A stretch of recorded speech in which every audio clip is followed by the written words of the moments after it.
Hey, welcome back to the episode of Instagram Podcast. I'm your host, Juan, and as always, my co-host here with me. Hey, Trip. Yo, How's it going, man? it's been good, I guess. Yeah, I watched this movie. Yeah? Not very into it, but I want to talk to you about it. Eternals? Or... No, it's called Over the Sky. Oh, okay. Yeah. And then you watched Eternals. And then I watched Eternals so that I could wash the taste out of my mouth. Oh, nice. But yeah, other than that, things have been pretty good with me. How about you? Anything new in your life, baby? Well, I mean, you're feeling better, so now we're in person. Oh, yeah, that's true. I was feeling good last week, just to be clear. We just wanted to be but super I was safe. not feeling good beforehand. Let's see. Yeah. I have a list of things that I did this You week. got a list of things? Let's hear them, baby. It's a short list compared to last week. Sorry about last week. Yeah, we went hard, but it's okay. Yeah. You know, we got it every once. We took a break. Whatever. Fuck it. For people who are really concerned about how the Chargers did, People are. they lost. It's okay, man. This year's not their year. Next year's not their year. No. This year would have been their year because they had the second. So they'll always wait to release the schedule, right? Because they have to plan it out through all the leagues, whatever. Obviously, you play people in your division all the time, but then they always switch it around to what other people you're going to play. So after they release the schedule, people then calculate like, okay, who has the hardest schedule? Who has the weakest schedule? The Chargers had the second weakest schedule. It was like almost the easiest thing, and they still can make the playoffs. But that being said, the game that I watched was actually very entertaining. Oh, okay. So like I Good. mentioned to you, it was Chargers Raiders, division rivals. If they tied, they both made the playoffs. Yeah. Which I was like, well, they could go out there and knee it the whole time. They didn't. Here's what happened. They were playing the game. The Raiders scored early and were like in the lead for most of the game. And the Chargers were kind of playing from behind. And I think they were down like 2 scores in like the fourth quarter. And they're like, fuck it. We're just going to throw the ball a shit ton. And they did. I'd never seen so many fourth down conversions. I think it's like a record. It was like 6 or 7 fourth down conversions. It's 4 and 20.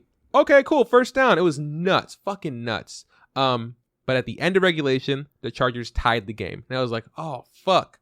Overtime. Because, after regulation, you go to overtime. And then at overtime, if there isn't a winner, then there's a tie. And so the way overtime works is first team to score a touchdown or the first team to score 2 field goals wins, right? So like if I get the ball first, score a touchdown, game's over. If I get the ball first, score field goal, they have a chance to kind of come get a touchdown and then they win, or they get a field goal tied up and then next score wins, no matter what it is, right? So the Raiders get the ball, they make it down the field, field goal. I was like, oh my fucking God, this is insane. Chargers get the ball, they make it down the field, field goal. So tied. I think there's like 2 minutes left in the game, Trip, in overtime. So they're tied with 2 minutes left in the game, and it's just like, cool, what do we do? And everybody's just like waiting. The defense is kind of holding, and they're trying to just avoid the Raiders to get into field goal range, And the Raiders are lining up. They're kind of almost in field goal. There's like a minute left, and they're not hiking the ball. They're just kind of letting the time kind of roll. And people are just like, oh my God, they're going to do it. They're just going to let the game be over. Which is a valid way to succeed. Which is like, what? No. The Chargers Chargers fucking coach calls a timeout. He goes, timeout. And then they're like, what? Like the Raiders like, what? And then they go to the sideline and the quarterback's talking to his coach like, did you see that? It's like, yeah, I guess we fucking run the ball. They run the ball. They make it in field goal range. And then they call another timeout 2 minutes, like a second before the game's over, kick a field goal, and they win. And so now everybody's like, why the fuck did they call a timeout? Like, why would he call a timeout? And the coach later said like, oh, I wanted to press them and not let them get any closer. So I want to get the right personnel out in the field to switch out players. And I needed a timeout to make that happen. Whether that's a good call, who knows? But later on in the game, like later on after the game, the running back for my team with one of the defensive players of their team were talking. And like, you can't hear them because they're not mic'd up. But like, there's like, they've asked what they talked about. But the Raiders players just like, yeah, we were gonna let the time run out until you guys call timeout. And our running back's like, really? And he's just like, yeah. And then you guys call timeout, and he's just like, fuck, like, are you serious?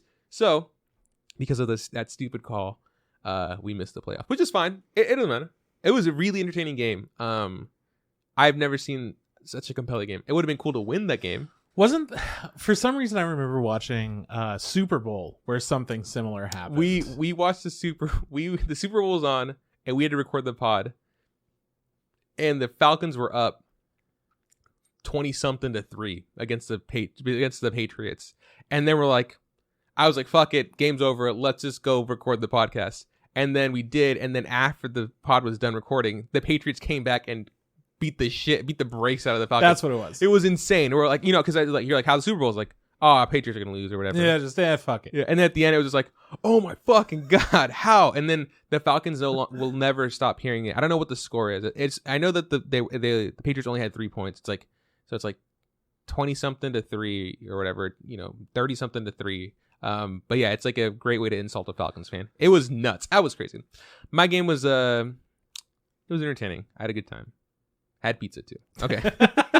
So yeah, if people were concerned about how I was doing. Well, sorry they didn't win, but I'm glad you got a compelling. It's all right. A compelling entertainment match. We'll see him next year. We'll play next year and see. I mean, my team's always sucked. Like we were good maybe like once, and not even good for that long. And yeah, it is what it is. We need a better defense. We need to stop the run. We don't got that going. We got a great offense, great quarterback, hell of an arm.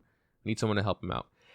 All right, what else? I was telling you earlier that I was Sierra and I went to Cpr training for babies. Mm-hmm. I've never been CPR certified before. I've only ever seen CPR like in like movies. I've never even seen it done in person. So I was like, when Sierra and I talked about like, hey, like what are things you want to do for like when the baby comes? Like well, like I know that this exists. It'd be cool to know how to like properly perform CPR if like our baby is like choking or like all not responsive. All the like, baby classes, exactly. Safety classes and whatnot. Super important. So we're taking that. I know that we're taking another like it's a baby like boot camp kind of in a couple months, which I asked to do because I was like, I don't know how to do anything. And Sierra's like, okay, if you want to do it, like we'll do it. I was like, so yes. So it was cool. There was like 2 other couples like that were, also pregnant. There was a mom there who had given birth recently and she's just like, she wanted to brush up on her CPR because she did her course like online. And then there was a grandma there who's like, said that she takes care of her grandchildren like twice a night, overnight, and she wants to know how to use it, but hopefully never have to use it. And I was like, oh, that's we also exactly. all hope that we never have to use it. So it's really responsible. And they had like those like the dummies or whatever, like the baby dummies and like the actual like the children dummies because I learned CPR for like babies and children, good, which isn't there's not too much of a difference. Yeah, it's pretty much the same. But yeah, so we like followed along with like a video. We asked questions and stuff, and I've always wanted to. I'm not gonna say like make out with one of these mannequins, but I've always wanted to be like, I wonder like how real. I wonder how it tastes. I wonder what they taste like. And you can really taste the vanilla on them. They put like, obviously they're sanitized or whatever, but they put like this bag over them, which made it feel even weirder because like this plastic sheet, and then there's like this little like. Kind of sets the mood, right? It was like this piece of material that was like some sort of like breathable mesh that like you'd put on the lips. So usually we just kind of do it on the mannequin. They're like, nah, because of COVID, we're doing this thing. Instead, we got to have a like dental dam. Dental dam, exactly. So we're doing the CPR, and it's funny because like I'm doing like I'm giving it my all or whatever, and the instructor's like, hey, because there are pregnant ladies here, like. If I see that you're doing, your best or maybe not doing it enough, like I'll tell you to kind of stop because, it's a lot of work, right? Yeah. And so I was like, okay, so I'm over here like kicking ass, like, pumping and doing the thing and blowing down there. And like the lady's like, pregnant, good. And I was like, and I'm over here like, and she's just like staring at me. I'm like, 1, 2, 3. Don't die, motherfucker. And she's like, okay, you guys all can be done. But yeah, we passed. It wasn't like you didn't pass. Like if you did the thing and she saw that you could do the thing, like you were good to go. It wasn't like you're like, no, you failed. Come back next week. Well, you never know. But the thing I was telling you is that like after we were done, she started like talking to us like about like choking hazards and stuff, and then she started talking about babies and stuff in general, and she kept saying like, I'm not here to scare you guys or whatever, but everything she said was like terrifying. She was like, what are things you can choke on? And people are like, hard candies. I'm like, really? And we're like, hard candies? I'm like, grandparents give kids hard candies all the time. I'm like, grandparents trying to kill fucking kids.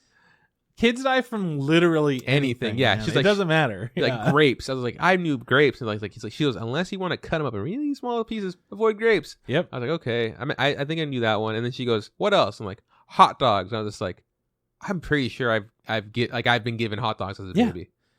Everyone, of course you got to slice them up though for the kids. Yeah. But I don't know, man. I feel like that kind of a like, hey, what can kids choke on? Like everything. Yeah, it's literally any fucking thing. Yeah, things that you think are fine. they'll find a way to kill themselves. Yeah, she's like, they're pretty dumb.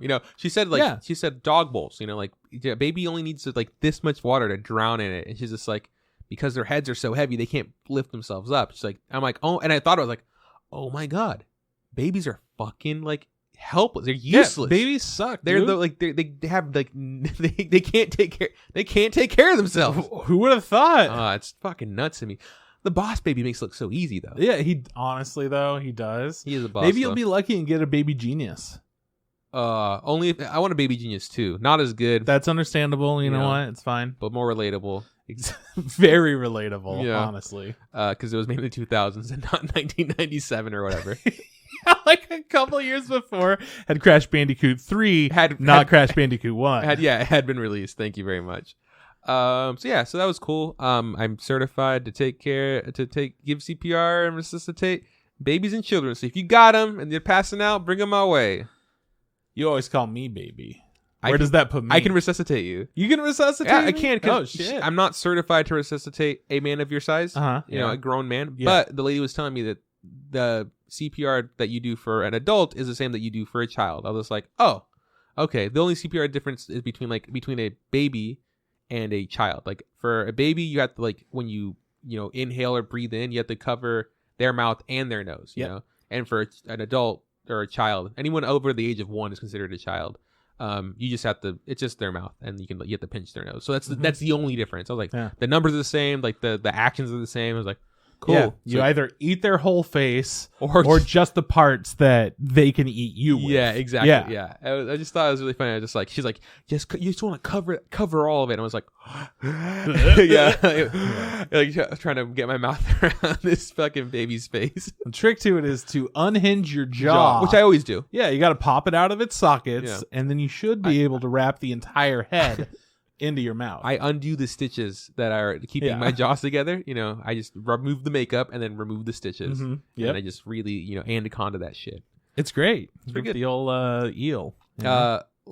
Last thing that I've been doing is I just been really busy with like work and then school stuff. I had to do an interaction animation I told you about.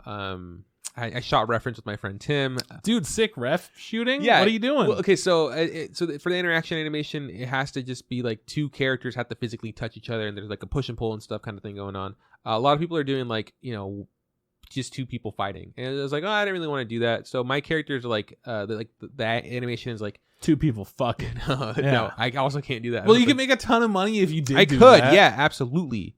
But it's not about the money. Okay. Sorry, it's about the art. Yeah. No, it's just like the two characters like are standing amongst like fallen enemies or whatever, and like one turns and sees the other and like gives him like a really big bear hug and like kind of like shakes him and then puts him down, and then when he gets put down, the character that was hugged like snaps his head and like because he like kind of spidey senses like a spear being thrown, and so he pushes him and like holds him, and then it's this whole thing. It looks okay. But when I went and saw Tim, I hit him up to help me with reference because he does concept art and stuff, and he understands the importance of reference and things. Yeah. And then the bigger thing also is that Tim's a strong man, and he can lift me for my reference, because I needed someone that could lift me and continue to lift me for multiple takes. He's jacked. Yeah, and I was just like, I could probably lift him. I probably couldn't lift him too many times though, because he's a strong. I gotta get a few on me, but so I hit him up. It's like, hey man, I might help me out with this. Like, it shouldn't be that hard. And then when I got there, explaining what he's doing, he's like, oh yeah, no worries. We did a lot of takes, and it was kind of there's like a bit of him where he had to like kind of break the ice, and I was like, dude, like, don't even worry about it. We're gonna look fucking so stupid the first time we do this. It's so we're gonna look dumb the whole time. It's so awkward. And then we're gonna like take a few takes. We're gonna take a pause. We're gonna watch it, and we're gonna talk about what we think we did well, and then just have a nice awkward time. And then we're gonna do it all over again, and eventually we just kind of on layers build up, and eventually we'll get something. And Tim's like, okay, so the first few takes, like, really awkward, more takes, awkward, and eventually you start like getting into it, and then he's like, oh, okay, cool. He's like, I just gotta play this character. And then he came up with like a really good idea that I didn't have. Like, my original idea was like to have my character, the hero character, like push the other guy and like have him knocked to the ground. And Tim's like, why don't you just make it like he like pushes him and like grabs him and like creates this kind of like V thing, like this balancing between the two of them. Like, it's really good. Yeah, it'll show that you have more input on how characters interact with each other, right? Yeah, exactly. It adds more interaction as opposed to just throwing. It's like also it saves me having to animate someone being thrown and bouncing on the ground or whatever. It's like cool. I could do that. It makes my animation shorter. It's still hard to do. Yeah, because like clothes can move and whatnot too.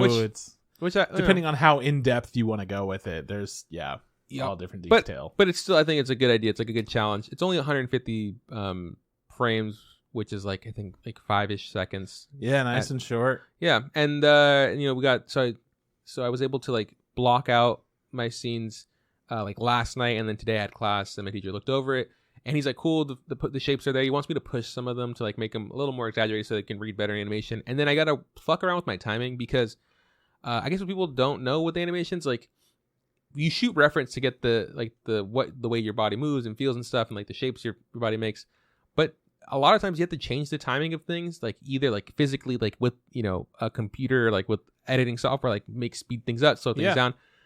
Because if you do it just like one for one, it just looks weird in animation. I mean, it's kind of that uncanny valley level of things where you're just like it's a little bit too on point. Exactly. Yeah. And it like, and I look at it like this is. I remember in the past, like this is spot on. Like my arm in the video in the reference is exactly where this animation is. Like, why does it look bad? It's like because you gotta cheat it because your eyes gonna be like, it doesn't look right. You gotta it's a fake thing. It moves in a fake way, but it has to kind of look real, right? So so I'm gonna have to do a lot of like moving like the frames around and like shortening things, lengthening things and stuff. So sounds like a blast. Yeah, I'm excited to see what happens and what I can get done this term. So yeah, doing that, busy with work, doing a lot of game capture stuff. Tomorrow actually, the guy who got me the job, who's my lead, is actually getting a different job. He got hired to be a technical animator for an animation studio. Nice. Well, they're like, cool, super awesome, good for him, right? So they're trying to find his new replacement, right? And I was like, they were saying what he does, and like, oh, it's fucking awesome. I don't want your job. Like your job sounds horrible. It's not horrible. It's just like it's a lot of work, right? And for them, obviously, make the company. They can only give you so much money. They can, that's a lot of work, and he does a lot of overtime. It's like, I'm cool where I'm at. So they've been trying to hire a replacement, and we've been really short with like actors. There's maybe 4 of us. They've recently hired a new guy. So there's 4 of us. Then there's the lead, which is like that we could do 5 people in a scene, right? And then every now and then the guy who's hiring, who's our producer, he's like, he can hop in, so there's 6. But sometimes we need like 10 people to do a shot, So it's like trying to cheat shit. But recently people like, I can't work because of this and that. So the people who have been interviewed and haven't been hired have been asked like, hey, do you want to be a game capture animator? And some of them are like have said yes. So tomorrow we're getting 2 new people. And then there's gonna be a 3rd one coming like next week. So it's like, dope. Some little help, cushion to get these projects done because like they're kind of piling on top of each other. Right now we have 2 projects for 2 different companies. And then yesterday our producer's like, oh, by the way, we have to download this game because this new project starts in like 2 weeks. And it's like, how? I was like, when? Like we need why? Like there's just so many things like that. But like it's work. You got to get it done.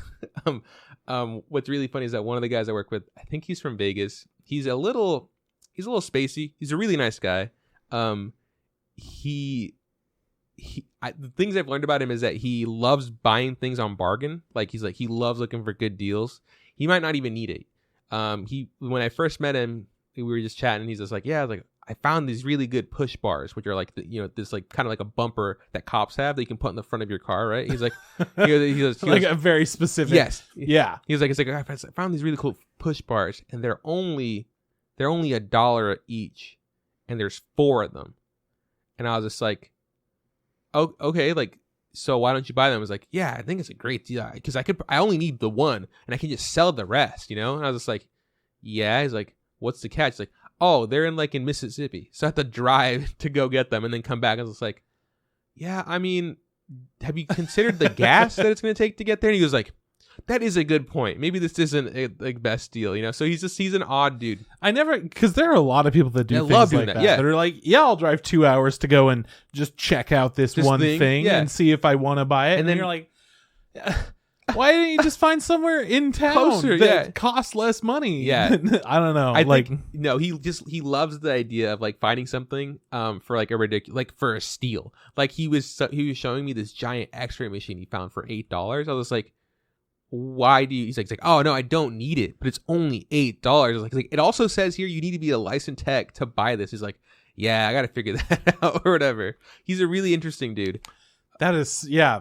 People have such bizarre hobbies. Yeah. It's crazy. He was talking. He's like, yeah, I was like, just gonna be eating some dip. Don't mind me. Yesterday, me and my girlfriend had my friends come over and we had a dip day. I was like, what is that? It's like we all just came and made dips together, and like we all had different dip recipes and shared them. And right now, I'm eating something called a $1 million dip. And as he's telling me what's in it, I go, that doesn't sound that good. He's like, I agree, but it tastes very good.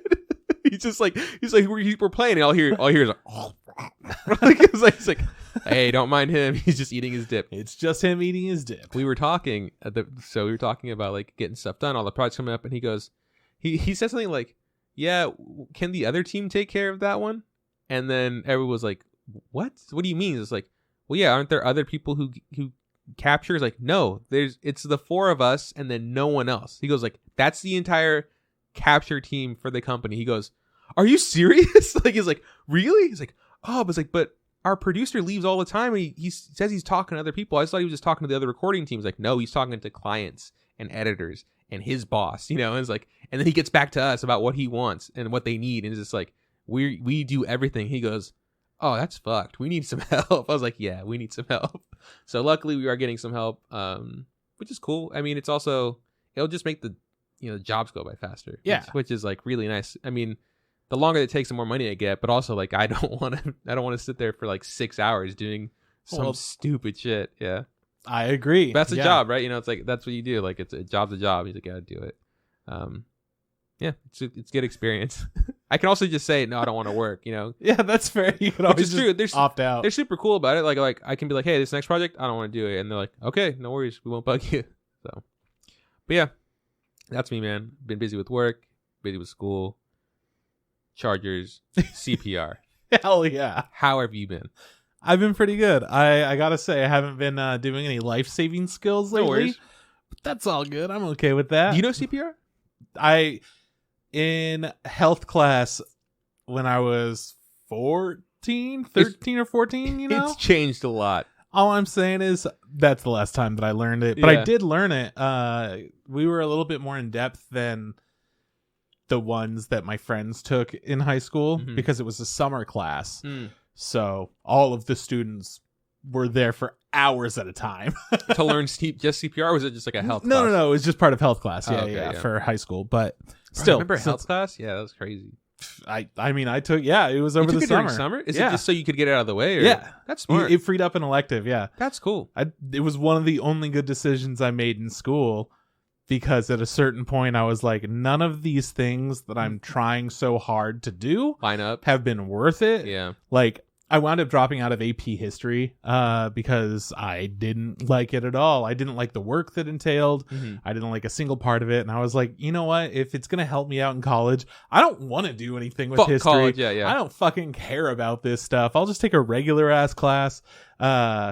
Anyways. You're like, ask me anything about rocks. I'll tell you everything I know about rocks. The point is, I took that one class over the summer and I was like, maybe I'll do something like that again next summer.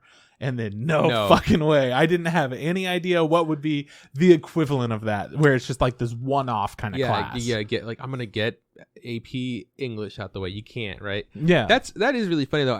That you said that. I do remember that being an option in the past, where you were allowed to come take a class like that and just kind of get it done with during summer school or whatever.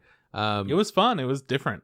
That reminds me of like, I picked up my nephew and I was like, how was school? And he was just like, it was all right. He was like, we had a sub. I was like, oh, what did you guys do today? He's like, we were supposed to have PE. We didn't have PE. Instead, we did these things. Like, oh, that's kind of, I said, that's a lot for a sub. And I was like, what's wrong with your teacher? Like, is she sick? Or, she's like, oh, has to do some like extra like teaching course or whatever. Like, like a brush up on something. Sure, yeah. I was like, cool. So she's only gone for the day. I was like, that's interesting. It's like when I was a kid and we had subs, we usually just watched a movie. Yeah, I was like, they get a wheeled movie, yeah, and they go through one lesson. They're like, let's see, I have some notes from your teacher, but I'm not really good at this stuff. They're like, okay, yeah. Right. I was telling them, like, instead of them trying to like figure out like where we are or try to teach us something, they would just kind of wheel out the TV and like play a movie for us. And he goes like, that's fucking awesome. Oh, he didn't say that because he doesn't cuss, but he goes, why not? Because he's a good kid. Okay. He was like, oh, that's so cool. And I'm like, not really, dude, because like the movies that we watched were movies that like the school owned. And it was stuff that you see already all the time. Yeah. So I was like, so I must have watched The Sound of Music like 100 times. Damn. And then he goes, what's that? I'm like, you ever seen The Sound of Music? Don't worry about it, my guy. I was like, it's like you want to see some lady sing about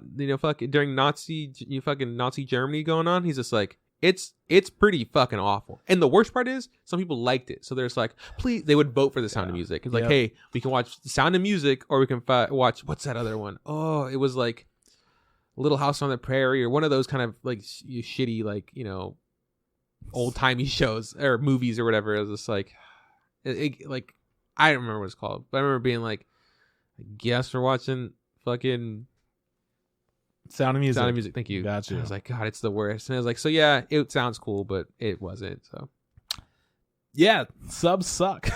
Yeah, fuck subs. Nah, subs did their best. Well, yeah. But I mean, when you're there to learn, it's just kind of like it does. It's unfortunate for everyone. It's a rough time. But anyways, I haven't learned anything. Like save people's lives. Yeah. Educate that yourself. was my point. Yeah. No, this last week my only highlights are just video game stuff. Ooh. To be honest, What game did you play? I mean, I've been playing more of that Heart Gold Soul Link. How's it going? I don't remember where I was at last time that we talked about it. I don't remember. I remember that you said you had restarted because. Okay, so I had that fuck up thing. We're all good. Everything's running good. We made it really far without losing anyone for a while. And then we lost a few. Okay. And it was pretty big hits. You said I have like 7 bug Pokemon. Yes. And I can't use fucking any of them. You said you caught a shiny Butterfree and you're like. No, I caught a shiny what the fuck is it called? There are these 2 bugs. There's an Illumise and a Volbeat. I got a shiny Volbeat. Yeah. If you can't think of it, don't even worry about it. It sucks. So yeah, that's a bummer because that's tied to whatever the hell Sam's was, and it was like a water, and we've been using bugs and water for everything. He's got all the water, I've got all the bugs. It's crazy. But I was able to teach my Magmar Surf. So my game has been changed, dog. Excuse me. Oh, well, you got an explanation? Isn't this game also randomized, though? You said, like, the types get randomized? No, the types don't get randomized. Like, the Pokemon typings stay the same. The Pokemon movesets stay the same. But the Pokemon all get switched up. The locations that you can find about. Like, you found a Magmar, and you taught it Surf. I found a Magmar. I taught it Surf. No, this Magmar already knew Surf. No, I for sure learned it. I didn't know you could do that. So it's so weird. I didn't either, but there are different things that you're able to do in different generations. And I guess during this generation, they were trying to fit in like more versatility with HM moves or something like that. I don't know. Or maybe it's just a part of the emulator thing, and I'm not sure. But I was able to teach it Surf, changed up a lot. Was it on a whim? You're like, I'm gonna fucking see if this works, and well, we had Surf, and I was like, all right, let's see if anything could learn it, because it's a huge, powerful move, and it'll definitely cover a lot of fire Pokemon that I've seen all over the place. Yeah. And then I was like, everyone can learn Surf pretty much. What the fuck? Yeah. So I taught it to that boy. Will it hurt your own boy? Because your boy's a water type, right? He's a fire type, right? Yeah, it'll hurt whoever is. No. Surf only hurts the enemy team. Oh, it doesn't hurt you at all? Yeah. It never hurts. If you have 2 out at the same time, I don't think that it hurts your own. But if it does, then yeah, it does. Yeah. Earthquake does. I can tell you that much. Yeah, it will hurt you. Yeah, I knew that. So that's why it's so cool to be like, and a bird is out here, and I'm going to blow up your whole other team, and my guy just gets to chill. Yeah. Crazy thing happened. I had a Haunter. I was so bummed about Haunter for fucking ever, man. Because I can't evolve it, because you have to trade Haunter in order to evolve it in Pokemon games. And it's an emulator. You can't trade. Well, it turns out that we're all good. You can trade him? No, it evolved. I was like level 37, and I'm like, What the fuck, Gengar? Which is definitely a part of the randomizer emulator. I thought that I turned that setting off so that way we wouldn't be able to evolve our Pokemon. We would be fucked. But I'm like, it's just whatever the game gives us. Yeah. It'll either be a harder experience or not. And then I'm like, well, I got Gengar, I guess. So that's great. Isn't he really strong? Yeah, he's super fast and super strong. So that changed a lot for me. I want to say I lost him though. I can't tell you for sure. It's been a few days since we played it, and there's a lot that happened. But we've got a pretty interesting team going on right now. I'm using a Pokemon that I have never used before. It's called Burmy. Have you heard of it? What's it look like? It's like some leaves, and it's got a little twisty thing coming off of it. It's got eyes and a little nose. Is it green and like yellow? It's like green and black, or it's like yellow and black, or it's like pink and black. And the thing is it's a really weird like grass bug or something like that. It's bug something. It turns out that you can actually change the type on it. So depending on what the last battle is that you were in, it'll change its typing and it'll get a different like coat for it. And one of them is called a trash coat. So you know that I went for that one. Yeah. So now it's a bug steel type Pokemon, the same as Caesar, except it sucks because it's a Burmy evolution. Yes, Burmy. Yeah, a little shit boy. Yeah, I got him on Pokemon Go. Yeah. So his evolution it's called Wormadam. I don't got him. Yeah, they gotta get some candies. Or it can turn into butterfly moth thing. Yeah. Oh yeah, that's the trash boy. Yeah, you got a trash Burmy on your Pokemon Go. Hell yeah. It's great though. I was like, why does it have a pink coat? Because in Heart Gold and Soul Silver, your Pokemon followed you.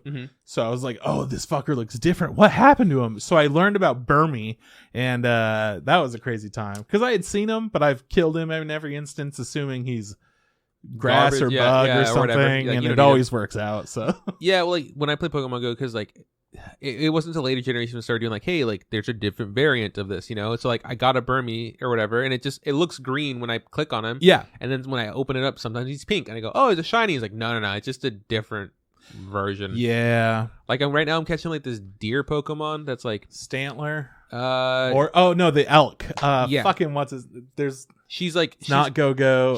There's 4 different types of it. There's like Deerling, and then it turns into.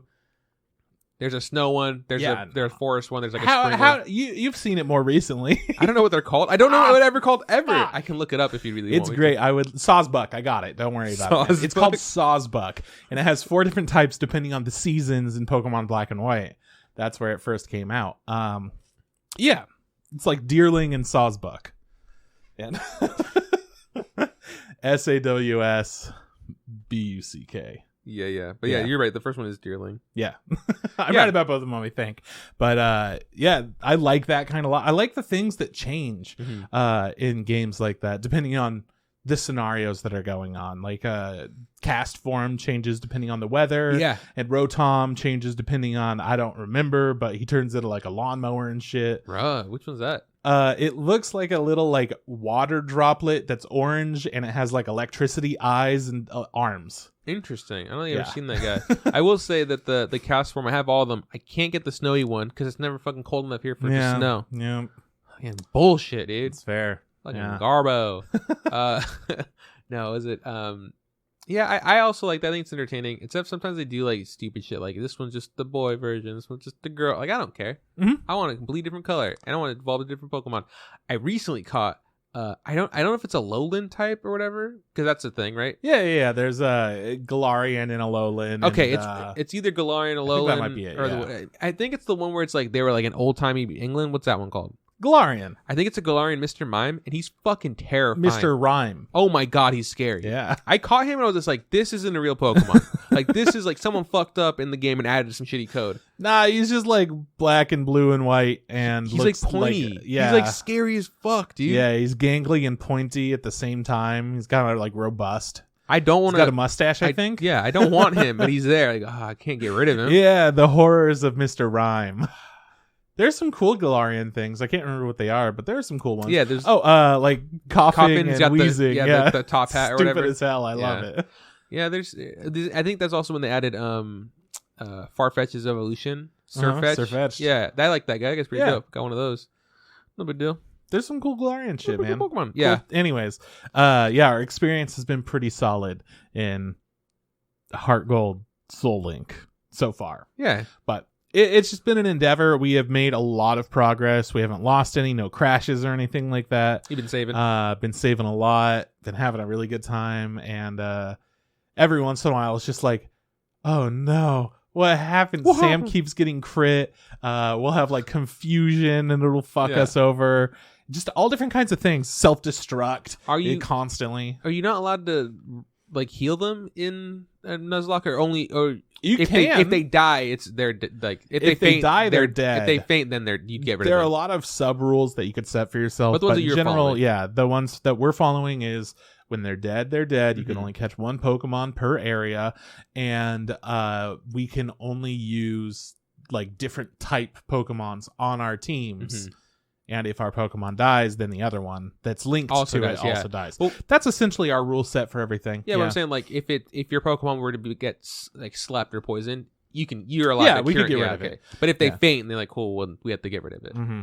It's been tough. I spent mostly a ton of money on stuff early on Mhm. because I couldn't catch any Pokemon. They kept popping out of the balls, so I had to get a bunch of those. I had to try to get as many healing items as possible and stuff. And Sam had a little like reservoir of money. I was just like, all right, I have $7 on me and I'm out of items. Got enough for a burrito. Let's hope that I could live, Yeah. But it's finally hit that point where we're all good. He has an amulet coin now, so he doesn't have to worry about money ever. It doubles I think it doubles the amount of money that you get from trainer battles. What? The amulet How'd he coin's get big, that? yeah. Random No items, way. man. Yeah. So we've been each getting some good random items in different ways, but he has for sure got the better Yeah. because of the amulet coin. But the last one that I was going through, I got an experience share early on. Yeah, that's and dope. I was like, I'm using it. I don't give a fuck. I am using the hell out Oh, of yeah. it. And then we had to get rid of everything. But that's been a blast. And then in Final Fantasy, our little raid groups, we started another one to do the savage content. So there's extreme content and there's savage content. And personally, I don't think that they're really that different. You have to gear up more, I guess, for savage. So the timer on like how long you can do the fight and successfully get through it is shorter than another one. But I was doing the extreme fight over the weekend. You can't say the name of it because it's a spoiler for Oh, like okay. No everything, spoilers, right? yeah. So no spoilers. Can't even talk about the mechanics, but there were so many things going on. It was pretty tricky to get down at first.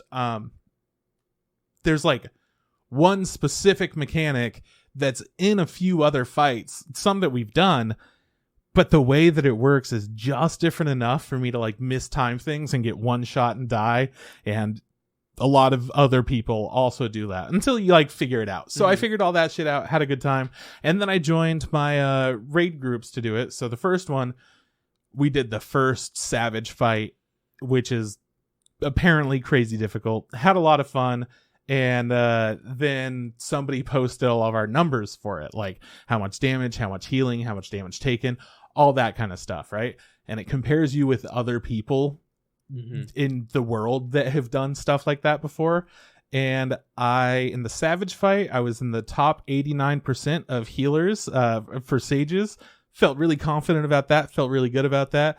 And then we did the extreme after that, except normally what you do is you plan it ahead of time and then everybody's able to watch the video on how the fight works, where it tells you the easiest way to do the mechanics and how like the actual people that know how to progress and stuff, these are the things that they figured out and these are the things that work, and it's just easiest to do it this way. Watch the video, watch it a couple of times, go into the fight, save everyone a bunch of time. But for this, I didn't do it blind, but 5 other people in my 8-person group were doing it completely blind, and everyone that had done the fight didn't say shit.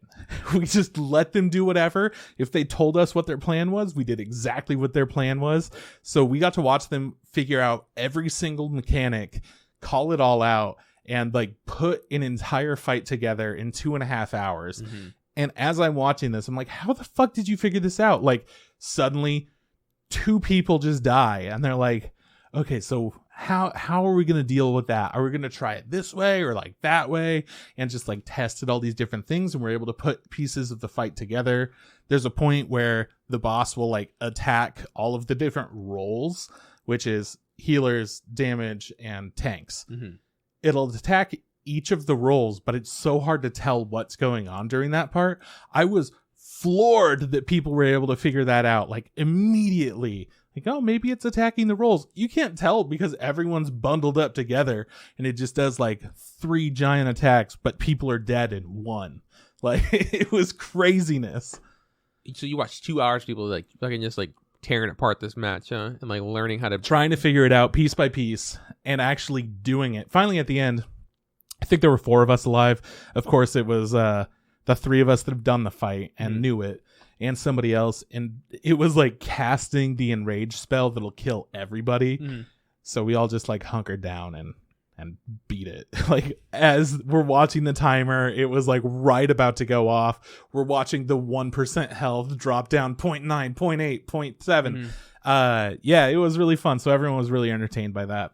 And this next week, we're going to try learning the other extreme fight without doing any, like this time only one person has seen the fight, and he has never successfully done it. He's seen the entire fight though, made it through to the end, but they didn't kill it in time. So I'm really excited. It's crazy to me because like when somebody tells you exactly what to do, exactly what's going on, it saves you a lot of time. And it's pretty difficult to learn it on its own, like just from that information that you're given, right? Yeah. So to watch somebody figure it out in real time, like as we're doing the fight, talking about what that last mechanic was, going into the next mechanic and being like, oh, we've seen this in normal mode, this is going to be this, what was that next one, we're probably going to get the opposite of that kind of a thing, and like talk it out as it's going on. It was crazy to me, absolutely mind-blowing. And it was also really fun for them to go like, all right, we've got to go north for this, so like going over to that number. Then we're all there, and everybody instantly dies, and I'm just standing there like, yeah, that was the safe spot. Like, I already know it. It's so weird just watching them put it all together in different ways versus the things that you have to actively fight against, because it's just instinct for me for a lot of the fight. Since so many people failed on it, I was able to go through a lot of attempts and learn it on my own while other people failed, and then the groups would break up because people couldn't learn that shit. So it's all ingrained in me. And then it's like, okay, so I know the actual fight, and this guy says that we're all going to group in this way, and we're going to move over to this area during that time, like trying to remember the differences between them, not lose what you're actually supposed to do while also doing this other method. Be like not trying to spoil the game for them. Be like, it was so much fun. It was such a different kind of experience. I don't know if I'm going to enjoy doing the fight without knowing anything. I don't know if that's going to be enjoyable for me. We'll find out. But man, watching somebody break it down and like do everything step by step as it's going on was nuts. It's like, I love seeing how people's minds work, how people put things together, their thought process behind their actions, everything. And with like MMO fights, a lot of the time it's something where it's like, okay, yeah, I've seen this elsewhere in the game. I've seen this in a different game. Whatever. You're familiar with a lot of different mechanics. But it's so hard to figure out, okay, out of these like hundreds of different mechanics that I have in my head, which one was that kind of an attack? Which one was that kind of attack? And like how to remember the order of everything. Man, it was crazy to watch. I just love seeing people talk out their thought process in real time and get to experience how they're changing something on the fly or whatever.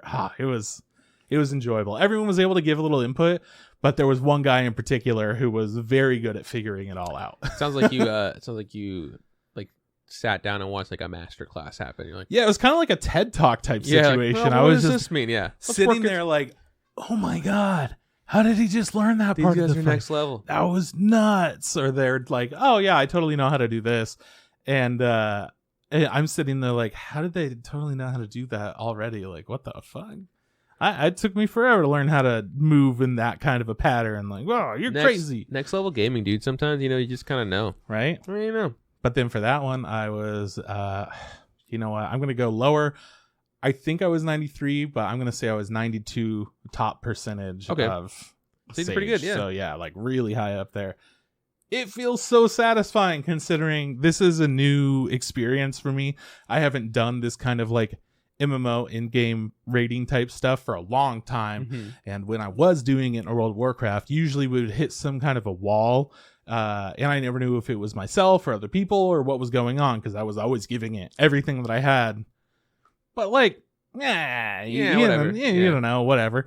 In this experience, it's like everyone's pretty straightforward and one guy is spicy as hell, but he's the one that knows everything, and he's the one that somehow figured out an entire fight, so he's allowed to be hella fucking inflammatory about everything.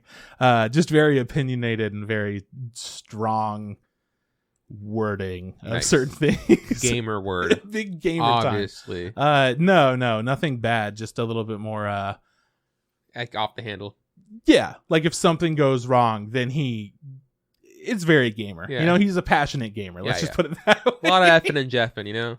Which I love. But yeah, it's great. Everyone's like really laid back, and then he's there to keep everyone focused and serious.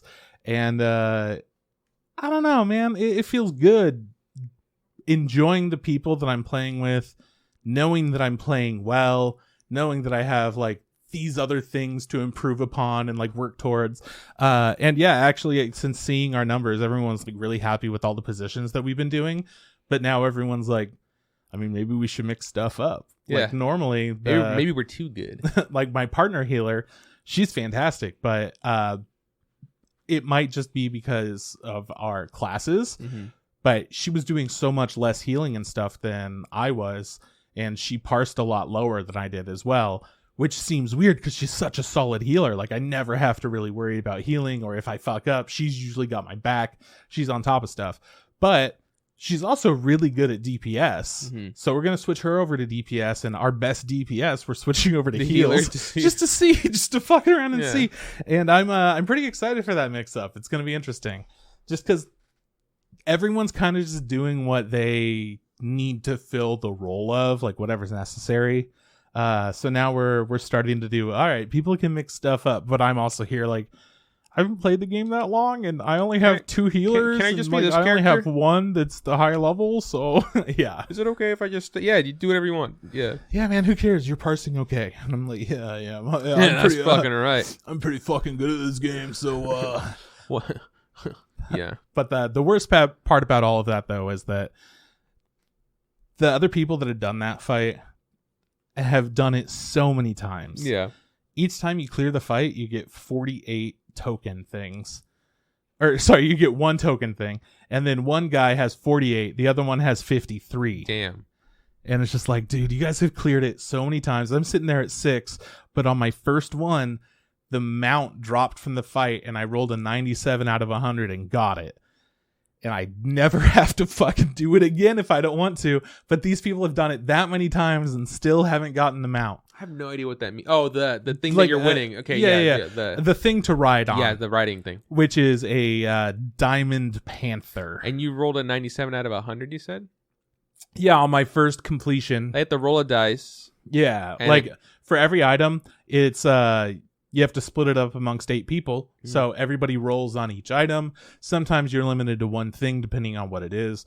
Other times it's just like, well, it's free for all. Whoever gets it, gets it.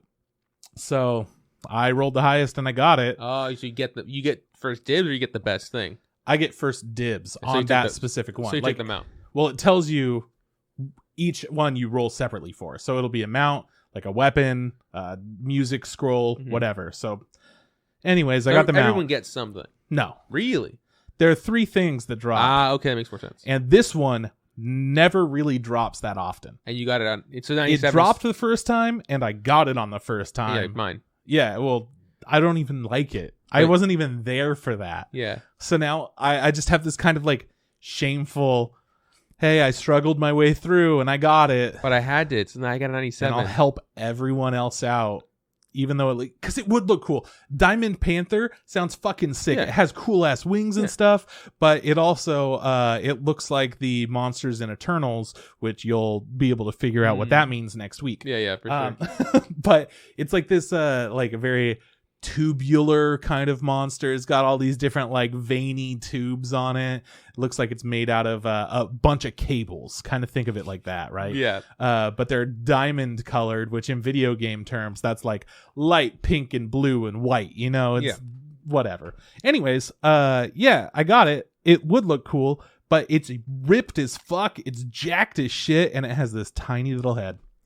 Oh, you don't like the head size? It does not. It doesn't look good. It goes from like this giant thick body to this small little head. It I don't know. If the head looked dumb, I would like it more than tiny. But it just like a really serious looking, intense, tiny little wiener head. I hate it. You'll have to show it to me later. Yeah, I could pull it up after this. Yeah. But man, it looks fucking dumb. So I have that, and I wanted to help everyone else learn how to get it.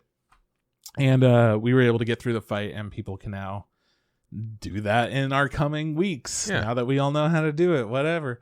But yeah, it's been really enjoyable just doing all of the raid content that's like previous content with them. Mm-hmm.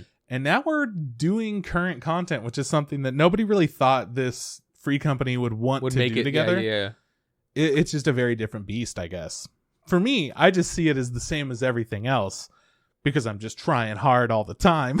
But everyone's like, oh no, it's so much harder. It's so much different. Meanwhile, I've learned the fight that we're doing, and I'm like, I don't know. It doesn't seem as hard as people make it out the other one. Yeah. Like, it took me a lot longer to learn the extreme fight than the savage one. So I don't know. But that being said, we didn't even complete it. Maybe you're just that good, you know? Yeah.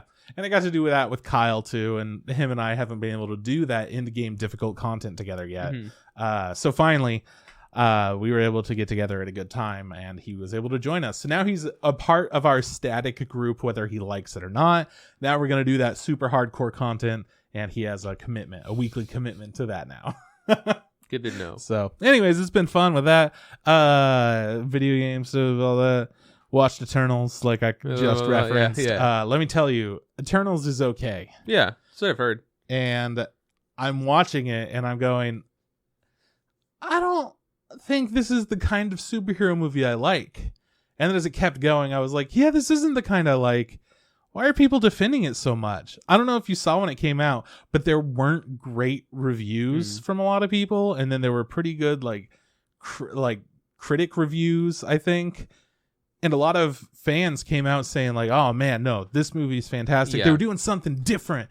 And like, you guys just don't appreciate the different thing that they were doing, because this didn't feel like the typical Marvel formula.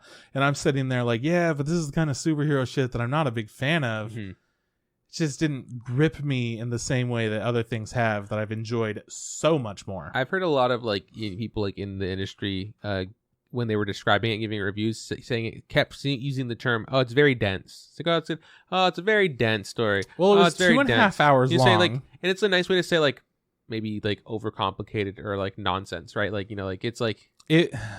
While I want to say that, I mostly want to just go, you know what? I don't understand why these characters haven't been around yet. Yeah, like, why weren't you there? Yeah. And then, I mean, there's also there's a lot of people, I mean, it's not like an insult. There are people who are like diehard fans of Marvel and will always say it's the best, right? Just like there's diehard fans for DC and they're like, DC's the best Marvel shit. And there's like, yeah, but your movies suck, you know? I'm going to bring this up really quick. Okay. In Eternals, there are 2 references to DC stuff. Ooh. There is a Batman reference and a Superman reference. And the Superman reference was a lot more of a like, okay, like I don't understand. The Batman thing could have been like a one-off, haha, funny, but now it's like, okay, we're establishing that those properties do exist in this Marvel world universe, yeah. And it was weird. Like a one-off joke would have been so normal. So like, but oh yeah, Marvel just does that shit. Yeah, the other one, it just kept going, and I'm like, man, they're getting ready for a crossover, dude. Apparently, yeah. But yeah, it was fine. Like I came away from that movie thinking, well, I didn't waste my time with it, but at the same time, I'm glad I didn't go to the theater. Yeah. So it was enjoyable, but it had a lot of things that I'm curious about. I am curious. They said Eternals are coming back. Yeah. First off, they also have another Marvel character that I didn't know about. The Black Knight. Yeah. Yeah. So you already know about. I've heard it. Yeah. Thing, Yeah. They don't talk about it. That was the after the credits reveal. Okay. It didn't say his name was the Black Knight or whatever, but it's showing a sword and whatnot. And as is going into this, I'm sitting there is this gonna be a Moon Knight thing? And then when they showed that, I was like, okay, I don't think it's Moon Knight. Kyle's looking it up and he's like, oh, it's Black Knight. And I'm like, okay. Yeah. Hey, I got Knight. I don't know how I got that right, but okay. No, it's I think I don't know. I obviously haven't seen Eternals yet, but I know that the guy that's in it, the actor, and they're they said who had his role. I was like, okay, cool. From the beginning, I know this character's, whether or not he's highlighted in the Eternal movie, but he's gonna be part of the MCU. Honestly, now. I didn't understand why he was there the whole time, because there were a lot of moving parts in this movie, and I was like, some things didn't need to be there. That character was only in it for a little bit. Game of Thrones is over. He needs stuff to do. Well, that's the thing, though, is that all of these people that are playing the Eternals and stuff that are going to continue on, you're watching it and you're going, are these people gonna stick around? Aren't you really popular? Yeah. What's happening? Yeah. So is Angelina Jolie gonna continue? I'm trying to figure it out. I'm like, are they gonna kill any of these characters off? What's gonna happen with this? Is that guy from Atlanta who's in a lot of other things, but mostly him. I like how different he is in a lot of stuff. Is he gonna be in more Marvel shit? I just kept getting confused. Who else? There's a guy from Kumail Silicon Nanjiani. Valley. Yeah. And then there's who else? There's a Korean guy who was from Train to Busan who's in it. I was like, there's a lot of... He's fantastic. Yeah, there's a lot of just it's a massive cast, a huge team. Essentially, it's hey, the Avengers? Yeah, we're starting with the Avengers team. We got them already. Here you go. There was one character that I hated the whole time. There's the young one? Yeah. Everybody hates that person. Yeah, I was like, why did they hire this actor? Yeah. We could have gotten somebody better for this. I haven't seen Eternals, but I've seen some people just be like, yeah, everyone's great, except for this fuck this person. I was well, that was my thing. I was like, everyone else seems pretty okay, and I just can't stand this person. I don't believe anything that they're saying. Every single thing that they say or do is just why did you let director step in and teach them how to act? Do your job. Yeah. Look like a normal person or look like a superhero. Don't look like a blank slate the entire time. What the fuck are you doing? Do something with your fucking face. My bad. And then it turned out that her character actually had no reason to have any person. No, it didn't. It fucking sucked. Okay? It was horrible. Why would they have her character so bland? Anyways. She'll come better in the sequel. I honestly don't have any complaints about it. It was all fine. It was just whatever. But I did get a kick out of finally waiting and seeing this and going, people were all worked up about that in different ways. Okay. People are interested. I still don't understand the people that stood there the whole time going, it's so good, don't listen to anyone, they tried something different. I'm like, this isn't different. This is just saying stuff that's happening. This is just showing some action all of a sudden. Whatever. It sounds different. I'm excited to see it. I can't wait for something different, At first I didn't like Kumail Nanjiani's character. They didn't really give any characters a ton of focus for different parts.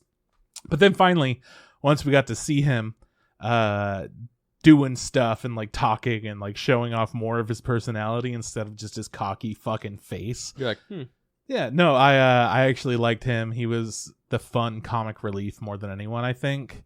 But in a different way than we're used to, I guess. Just the whole plot of it is they have been on Earth for a long time. They're Eternals, right? Yeah. And fighting the deviants or something like that. Yeah, for the last 100 years, he's been a Bollywood star. Yeah. And just learning more about his personality and why he does that is really fun to me. He has another character that's kind of like a sidekick in some way. And he's a really good addition as well, because he's just a regular dude, but he works with him on the movies, so he's with him. That's my boy along the ride. Yeah. I love whenever they put a normal ass side character person in there, and it works out. Daredevil had Foggy, which was fantastic. Peter Parker has Ned in the new Spider-Man movies. Things like that, where it's just some regular ass motherfucker that vibes with the superhero. Fantastic. Anyways, that's my superhero fucking talk. Did I talk to you about Ted Lasso last week? No. Isn't it Foggy Nelson? Yeah, whatever. Okay. I just remember like who? Yeah. Okay. It's Foggy or Foggy or something like that. Yeah, his buddy. Yeah. Ted Lasso. No, I don't think so. Maybe. Okay. No. Well, No. You did. You told me that Kate and Abe put you on Ted Lasso. Okay. Did I talk about finishing it? No. I finished it. Oh, good. And here's the thing with it. When I had heard about this show initially, I was like, fuck it, it's on Apple Plus. I'm never going to watch it. And then season 2 came out, and there was a lot of different input on how the second season went. Some people were like, I think it was just as good as the first. Other people were like, nah, it's way different and I don't like it. And I thought that was crazy that there could be such different reactions.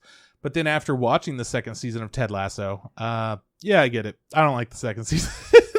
Like, the first season I wound up really liking pretty quickly. I would say it took like 3 episodes for me to fully commit to it. But you could immediately tell that the writing was pretty quick-witted and smart without being, like without putting anyone down, let's say. So it was relatively positive, and all the characters that had bad motives in the start, like, the show is just like, oh, nobody could be mad at this sweetheart, is essentially the whole vibe, with really fun writing along with it. Second season felt a lot more like a sitcom, and they drastically changed some characters in some unnecessary ways. I wasn't that into it, and I just did not like the second season as much. They completely changed the vibe of the show. While it already felt like a sitcom, it felt even more like a sitcom in the second season. So where they were doing, like, everyone's having realistic conversations, that the only sitcom-y thing about those is that all of the characters kind of have a personality that they stick to in some way or another, but their personality usually isn't like one note all the time. It's more of a, yeah, I'm the one who acts like this, and then I got these 3 other sides to me. And that, like, primarily they're going to act like this, but then there are also moments that they'll break down into these different roles depending on the different characters in that scene. Anyways, first season, fantastic. Second season, it was really one note for a lot of characters, and I feel like the writing just got weaker in general, and I just wasn't having that great of a time with it. But all of the things from the first season that I loved were still there in season 2, which is why it was so easy for me to get through it. But the whole time, I'm like, why is this? It just feels like I'm just watching garbage. Like, I can watch it, but it doesn't matter. It was weird. And then once I was done with it, I was like, I don't want to see a season 3. They had a whole conflict for the first season. The second season, they decided to go like, oh, mental health is our issue. And I was like, that's such a cool take. Then in reality, they were setting up for another villain in some ways. And then they came up with it by the end of the second season. And that's what the third's going to be about, is that there's a different rival out there for them. Yeah, I fucking hated that take. I don't think it's realistic in any capacity for these characters that have reacted to each other in such different ways and that have grown together in so many ways to change so drastically. Yeah. Anyways, fucking disappointed. Kind of lost who they were. Yeah. Yeah, I was so bummed out, man. Great first season. Fantastic first season. Oh, but stop there. Just like The Promised Neverland, don't watch season 2. Yeah, you don't need season 2. Just go read the Ted Lasso manga. It's not even worth it, though, because it's like, why would you get Apple Plus for this shit? Well, but a lot of people told me the second season was good.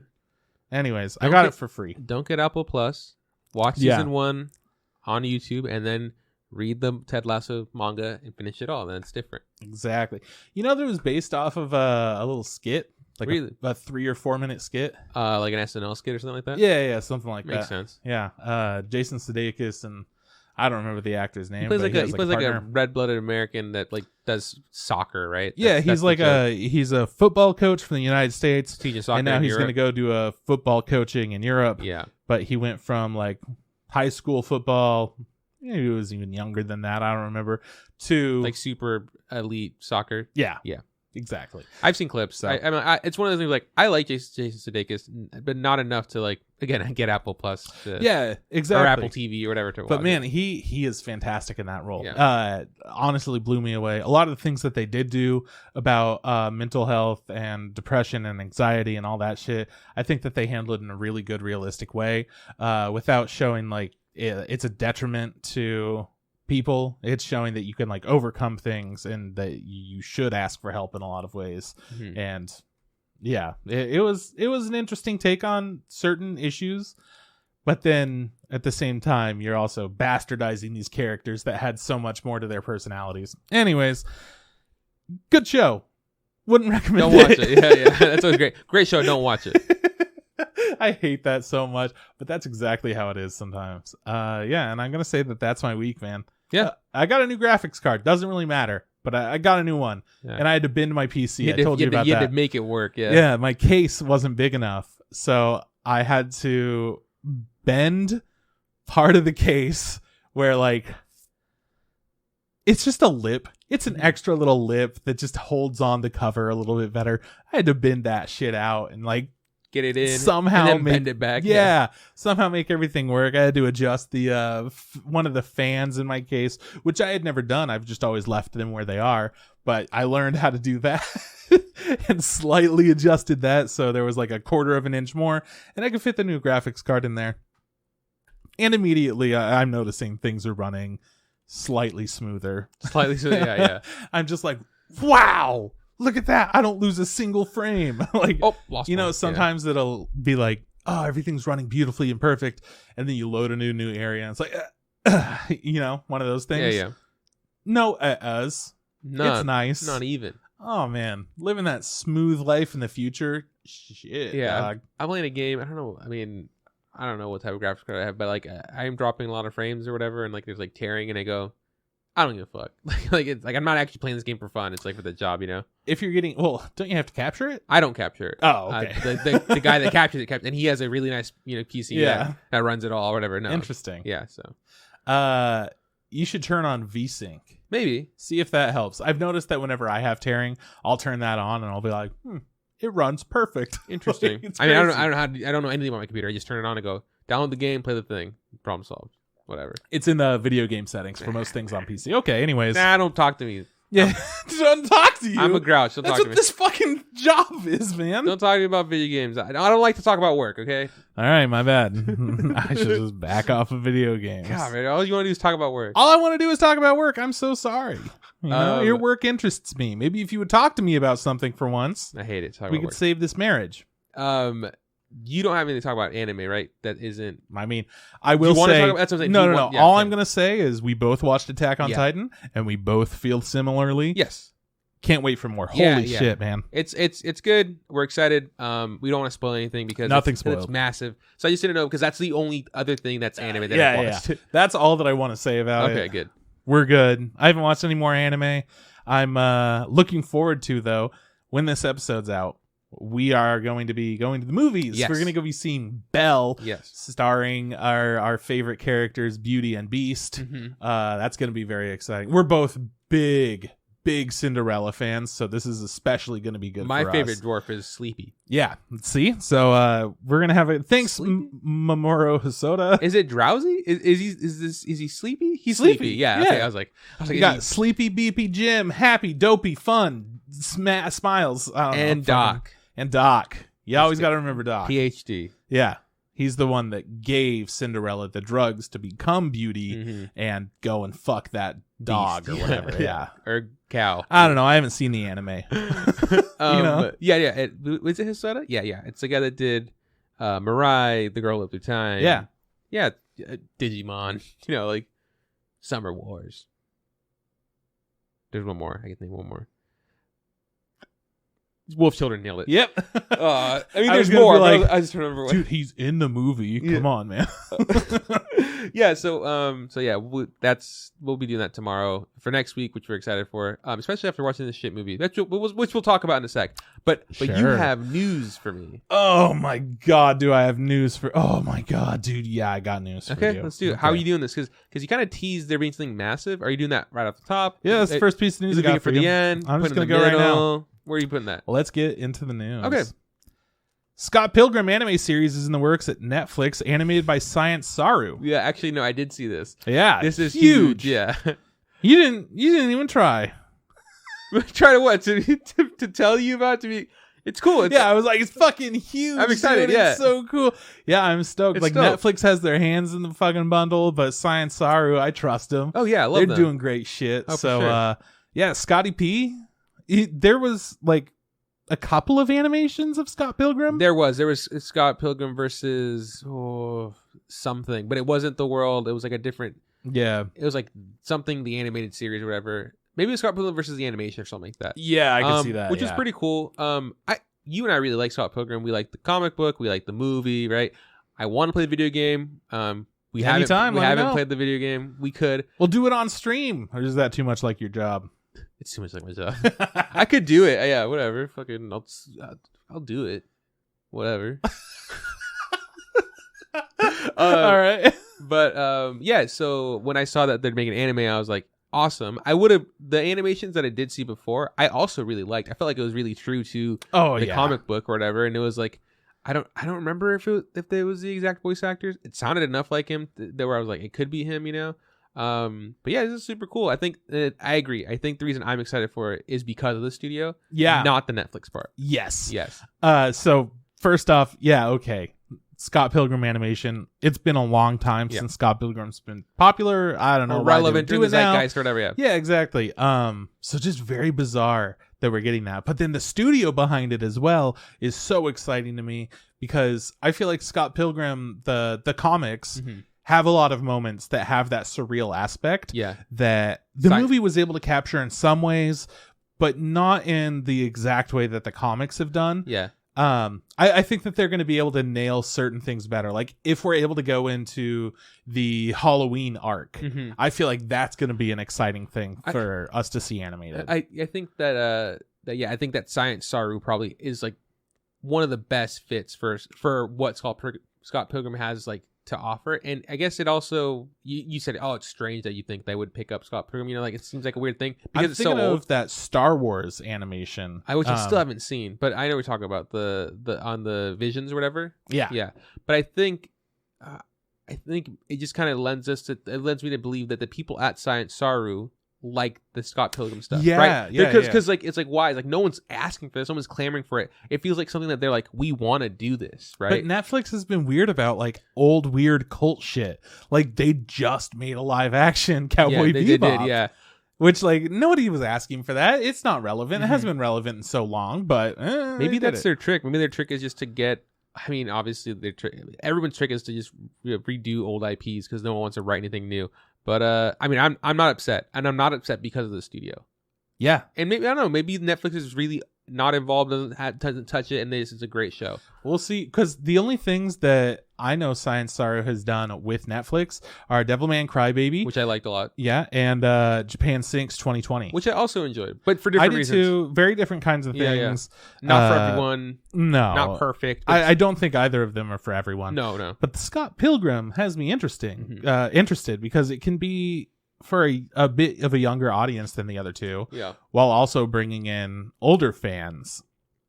I don't know. I don't think it has to go too over to the top, right? Because like, yeah, there's some not the best stuff in that, but like, I think they can navigate it well. I don't want it to be PG. If it's like PG, TV-14, I'd be down for it. Whatever. Yeah. Well, there's a lot of like characters sleeping together and stuff. Yeah, but I mean, we don't actually see them sleep together. You don't have to. No, right? But usually when it's implied, it still bumps it up to TV-14. It doesn't matter. It's gonna be TVMA because it's on Netflix, and there's gonna be smoking. Dude, Knives' dad is gonna fuck people up for smoking because that's the one thing Netflix is like. Whoa, MA smoking. Hang on a second.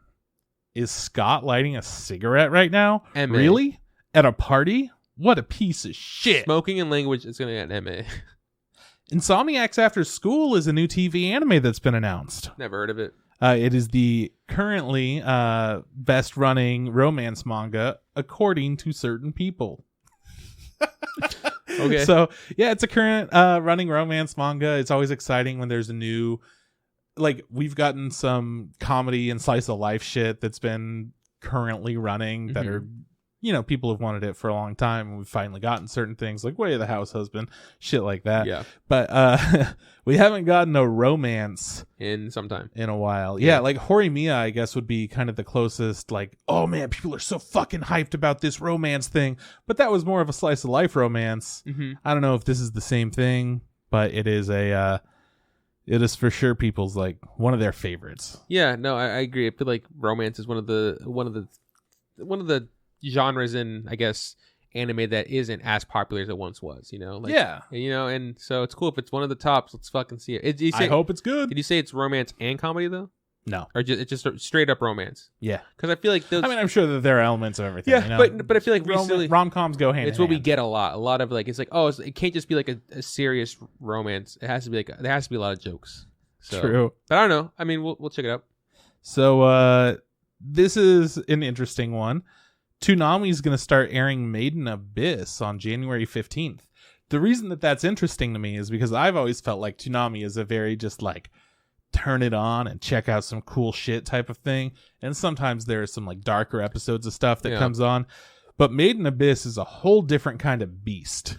I feel like once you get to the end of it there, once you get to episode like 10-ish, and maybe it's 8, I don't remember, whenever the porcupine thing comes in, that's where shit gets like, oh man, we're experiencing some different stories. Not just like the whole stillbirth portion, which is a little bit before that. Like, there's a lot of fucked up things. Or her being whipped or whatever. Yeah, I mean, that's at the beginning. That's some weird anime bullshit. But man, when some fucking rando is just watching this and flipping through and they're like, oh, Toonami anime, let's check it out. This is a fucked up one to turn on if you're not used to it, right? It would be, yeah, it would be one of those things where like they would go to I guess if you were in school, you go to school next to be like, yo, dude, I saw this fucking gnarly thing where they smashed this little girl's arm, and you're just like, what do you watch? Like that. What the fuck? And you're like, I don't know. I can't stop thinking about it. I don't know if I liked it or not. They were so cute, but I don't know how to feel about it. I mean, all that being said, I think it's great because Made in Abyss is fucking awesome, and it should get as many eyes as possible. So good for being on Toonami, Weird. Yeah, though. I mean, I that's all I have. It's just weird. I think they're just broadening their horizons. Like, cool, because it usually is like, cool, let's get the classics. Let's get your fucking Inuyashas, your Yu Hakusho's.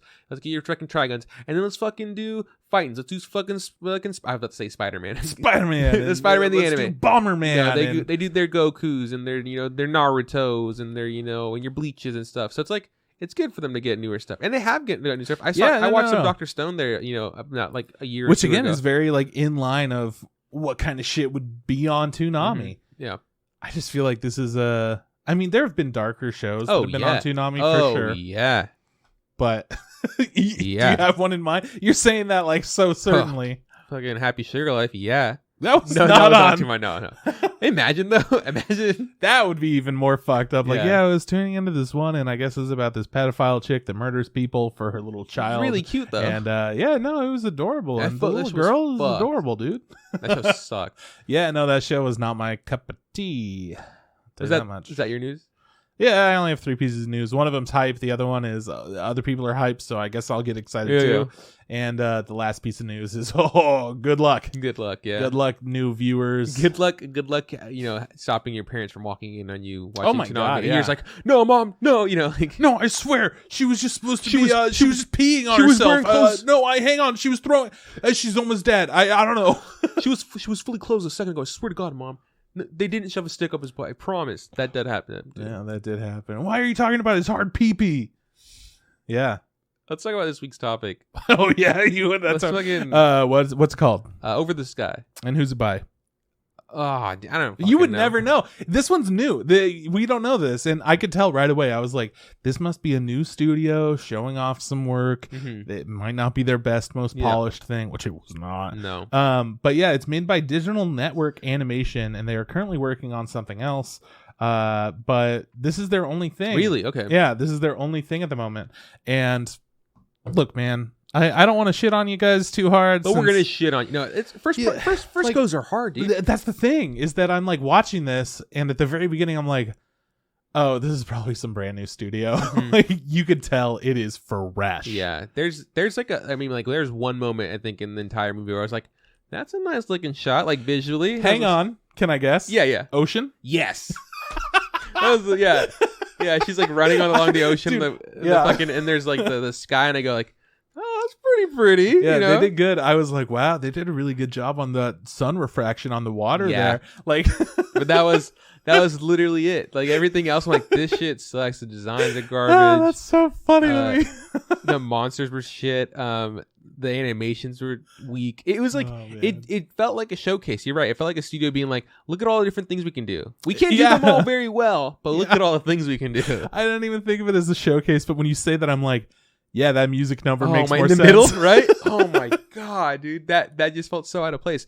It just, it felt the story was very generic. What is the story to Over the Sky? Okay. What are we talking about? Okay, here? so it is at its core, a love story. Yeah, it's a little teen romance. Love, yeah. So we got our main character. We got some childhood friends. Girl, she's in love with the boy. It happens. Classic. Been there, man. Done that.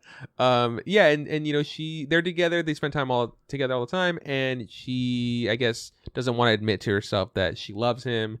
And I mean, I feel it's like he also kind of feels the same way, but it's that awkward stuff, right? And she's just like she doesn't want to tell him that she loves him, and instead she tells him to back off, like get the fuck away from me, like we're not even boyfriend and girlfriend, like why do we spend time together, like figure your shit out. And it was kind of fucked up, and it kind of hurt his feelings. And then she felt bad, so she went to go apologize and got in a car accident. And then wackiness ensues. Honestly, before that, wackiness ensued before that. Hang on. What did I miss? Before the wackiness happened, I just want to talk about how it had like a montage of them doing stuff and talking. Yeah. Oh my there were a couple of animation things I wanted to bring up. Yeah. So there was this montage. Well, you asked about the story. To be fair. I did. Before we get into more story, we need to say this before I forget. They stopped animating like 10 minutes in the movie. Like right away. No animation, just stills. It was a montage, and the characters are talking over it and stuff. And like, hey, we've gotten montages in other shows, but these shots weren't even like pretty or anything. I didn't have context for what their day was supposed to be. They were just showing us different locations. They did everything seemingly in one day. They're like they went to the aquarium, they went bowling, they went and got food, and they got food again, and they went saw some pangolins. It's just like they're like they did everything. Like, where are you? It was the day to end all days, man. That was the best one. It's like, it's not a date. We're just boys. That's what boys do. I was like, shut up, you two. Anyways, so that lack of animation was shocking. She's emotional, whatever's going on. She's at home, she's texting, or she's trying to like text that, she feels bad or whatever, but he's texting her first about how he feels bad and he wants to apologize and shit. And she's crying, and her tears are the slowest, most goopiest tears I've ever seen. Right? Like they were just, it took so long for it to go from her face to her phone. It was just like I watched the whole process, like 2 seconds between eye and telephone. I want to say that this studio, I just said earlier, absolutely killed the water refraction in the ocean, right? When they did other water, like tears, garbage, or rain, rain was so fucking... The rain reminded me of Grand Theft Auto, the remakes Rain. I looked it up. I was like, wow. It was just like, why? Yeah. Black lines coming out. I couldn't see shit. Which I get it. It was supposed to be dark. It was supposed to be able to can't see anything. But it was like, Jesus, dude. No, there was... When the montage happened, I was like, did I just get way of the house husband? You're like, hang on. And what's kind of shitty, like what complaint I have is that this shit's way longer than it's supposed to be. It's an hour it's an hour 35, actually an hour 30 because the last 5 minutes are credits. But take off a lot of that end part and you could have refined that montage sequence and been okay. But they just took the montage out, right? Like, honestly. It's just like, let's go on the date. Like they did a lot of telling and not showing, and that was like show and tell, but we're not showing you everything. We're just going to tell you about what we're showing you. There were so many scenes where the boy had a car ride. He was driven from point A to point B. I was just like, what? Why are we watching? And it's just like, let me tell you about my backstory. I was like, this is, it was just bad. It was, but you know what? It was bad, but I'm not. I can like honestly say this wasn't the worst thing I've seen. Like, I've seen worse things, but this was just like nothing. It was just like it was like so nothing. It was such like I just put it on and it was garbage, and I felt like I just wasted some time, but I didn't feel like upset. No, I'm not. I don't have any like ill will for the studio or for what I was or for what I saw. But by the end of it, I was just like, I just felt like empty. It's like, wow. It's like you go eat a meal and then you're done with the meal and you go, I could still eat. That's how I feel after Chinese food. Yeah. I eat Chinese, and then like an hour later, I'm like, all right, where's that fridge? Yeah, Like, it's like, I'm ready. Where's my leftover Give Chinese me that food? leftovers. It's like, oh, already ate it. Nice. Yeah, that's how it goes. Anyways, yeah. So aside from those two animation things at the beginning, we get to the point where our main character fucking yeets herself in front of a car and gets got. So a homie's having a hard time. Yeah, she's she got ran over hard, and then she's just like all bloodied, and Yeah. then she like people are like, "Are you okay?" And she's just like, "I can't go see him like this." Like, bitch, go to the hospital. Like, you're bleeding from your head, dude. Yeah. But I get it. I mean, usually when there's some kind of an accident, people are traumatized, and that one thing that was already on their mind is like, just got to keep going. So sure, whatever. Speaking of accidents, because this story I have to say is way more entertaining than the agree, entire let's movie go. I watched. Did I ever tell you about my friend in college who got ran over by a car? No, you're about to, though. Yeah, so, I hope. So a friend of mine in college was telling me about the time she got run over by a car, and that she went across the street and she went to like the 7-Eleven and she bought like snacks like slushies and like popcorn and like she just had, like, she was loaded up. She was like, was like, I'm having a good time. She crossed the street, a car, bam. I think she also bought chicken tenders or chicken nuggets or something, but like, boom, gets hit by a car, blasted, flip, and she's she's so pissed, dude. She like all her food fell everywhere, broke her leg, right? Yeah. And then her biggest concern, because I remember like, because she's telling me the story, and she's like, the thought that I had in my head, like the first thought I had in my head was, oh my God, I'm so embarrassed. I can't believe I got ran over and I dropped all my nuggets or whatever. And I was just like, really? That was your thoughts? Like, I was just so embarrassed to be hit by that car. So it's like, yeah, when you get hit by a car, there's just a lot of emotions that go through you. You can be embarrassed. Yeah, like anything, dude. I can't have him see me like this. I'm covered in blood. Your adrenaline skyrockets, and then you realize I was just holding stuff and it's everywhere, and people are gonna think I was so dumb because I spilled it. Like, I don't want to look like an idiot who spilled it. I wish that. She's like, I spilled all my stuff. What was it? Because it might not have been chicken nuggets. It was something. It was some sort of food matter that she spilled everywhere, and I was just like, "You broke your legs." Like, yeah, nachos. I don't know, but I just remember being like, she's just like, "I'm so embarrassed. I can't believe I got hit by this car, dude. It's so embarrassing. Getting hit by a car, embarrassing. Have you been hit by a car? Not like while I was not in a car. Oh, okay. I've never. Yeah, I was in a car and I've been hit by a car a couple of times. You okay? It's whatever. You yeah, okay? I'm doing okay. I got over it. Yeah, I grew up. I had a hard day when I got hit by a car when I was a kid, but then it was all good. Yeah. I was just scared of getting in cars for a little bit. Yeah, I feel that. Anyways, back to our horrible movie. Right. So she got fucking got by a car. Mm-hmm. Everyone's concerned about her. And instead she decides to just like slip into a coma for a minute or something. Yeah, she's not feeling too good. And then she's feeling better. She's at school having a good time, and she's just like trying to apologize to her friend and explain the situation, and he's just not having it. She's just kind of ignoring her, and then like they're riding on the bus, and then all of a sudden she gets like spirited away like super hard. Like she gets isekai'd into like some crazy world. This movie had some moments that were like so over the top.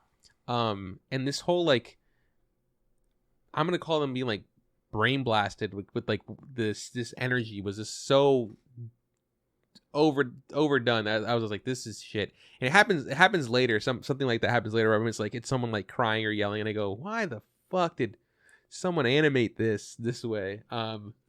Was it her in the sky when she was screaming? It was this was her the second one that I don't like. It was like her talking to like the cloaked dude, and she's just like, I can't believe it. She's in the hospital. She's like, no.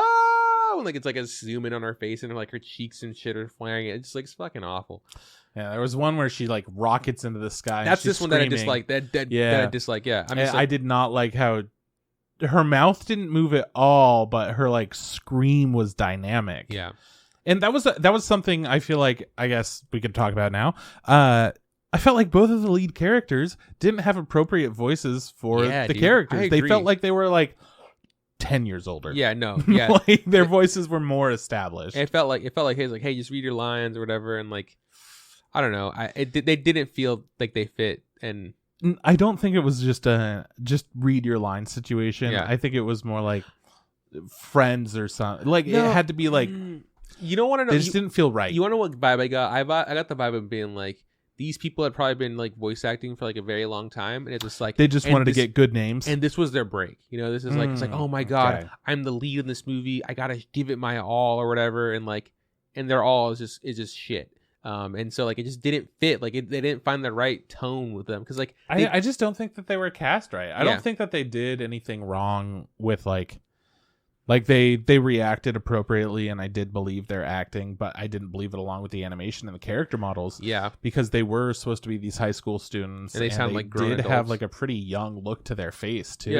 Yeah. But yeah, they sounded like full grown adults, and even during like a moment that comes up pretty soon, there's a whole song sequence. Oh my god. I mean, she sang the hell out of that song, but it was awful. Well, because her character looked weird when it was being sung, because you could tell that the song was being sung with a person who was used to like performing, and performing involves you like having pretty much like a smile on your face for a lot of things, and like you could hear her voice sounded that way.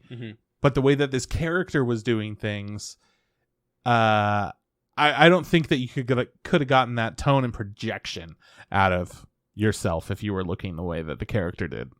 It was a lot of just like flat kind of looks, a little bit angry and stuff, and I didn't feel like the emotions appropriately reflected the way that the songs were being sung. Yeah.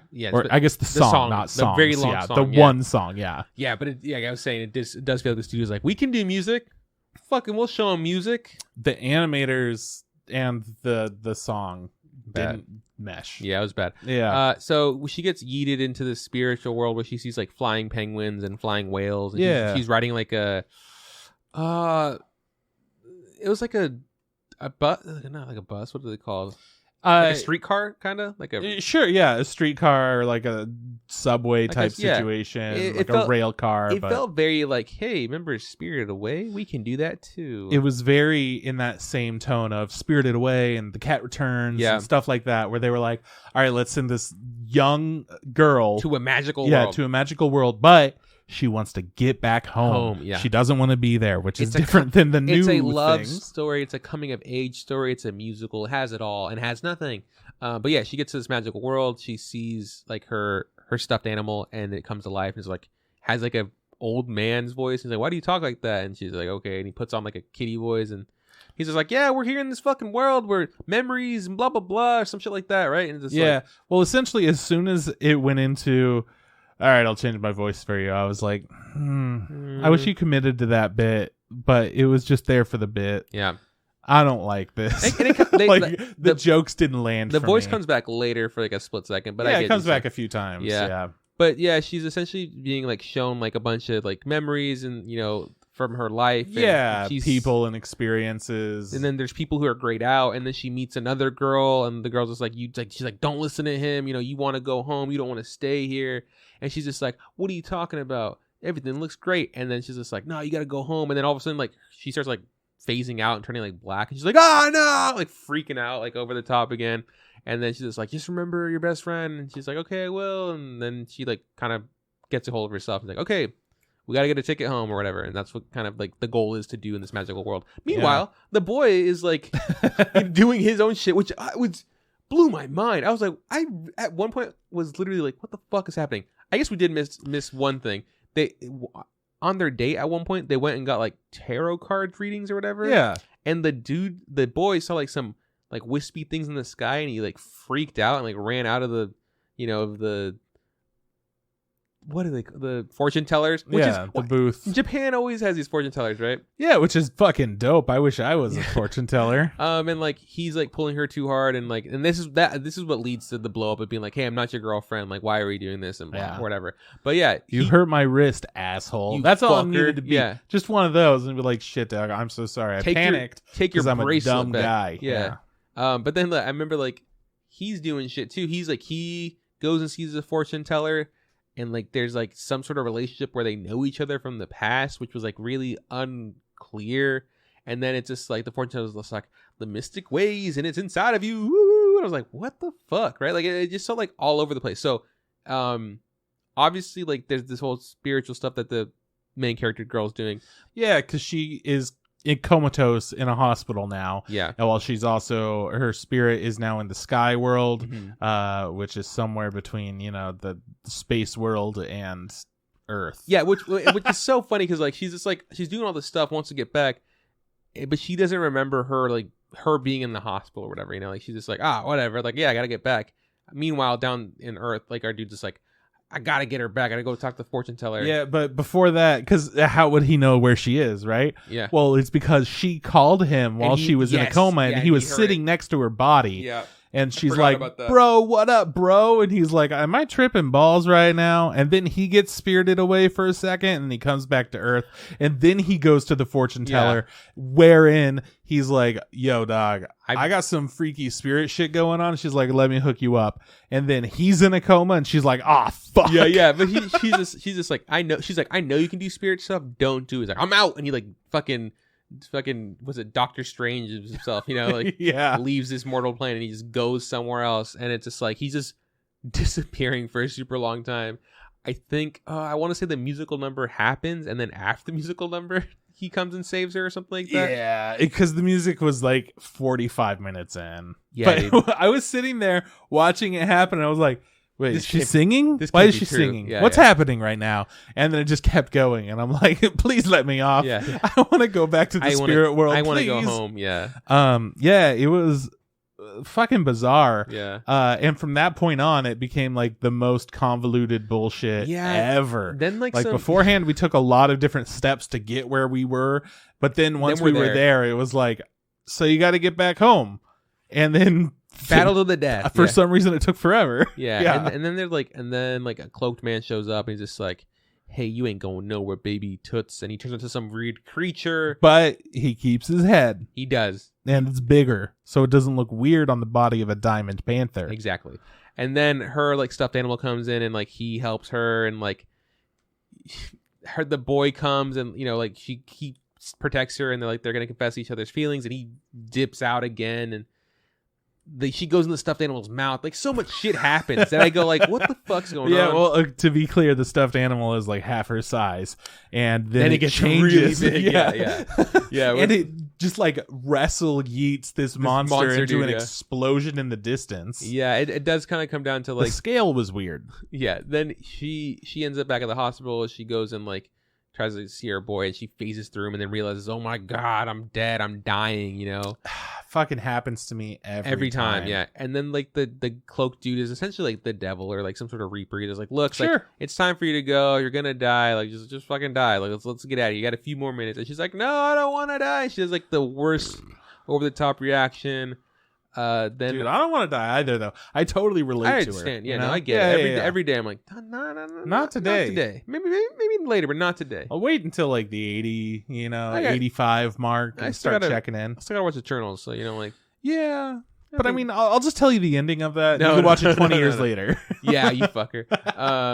But yeah, then the boy is now, he has gotten a ride from the fucking fortune teller to the hospital, which I thought was so unnecessary. And he's just telling him about his abilities with the spiritual energy, and he's like, I lost my father to the spirit world because I accidentally faced the spirit world, and he went and saved me, and now my mom hates me.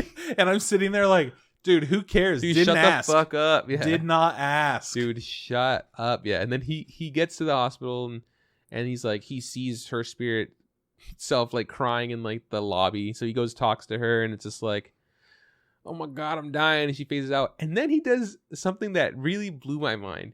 What would that be? He's in the car again, driving somewhere else because the fortune teller is just she's you should go somewhere memorable and somewhere that's really connected to your feelings and a memory and all that stuff. Okay, I gotta go to the bathroom. And now he's in the backseat holding our character, the girl's body. Yeah, and then they're well, there's no going back now. We stole a patient. They committed a crime. They literally addressed that they committed a crime. They drive to some next knoll or whatever, next some hill next to the water or whatever, and where he gave her bracelet or some shit happened there that's memorable, and he's just now he's just sitting there in the grass, the fortune teller's out by her car smoking a cigarette or whatever. Yeah. And he's just holding her. He's nah, please wake up.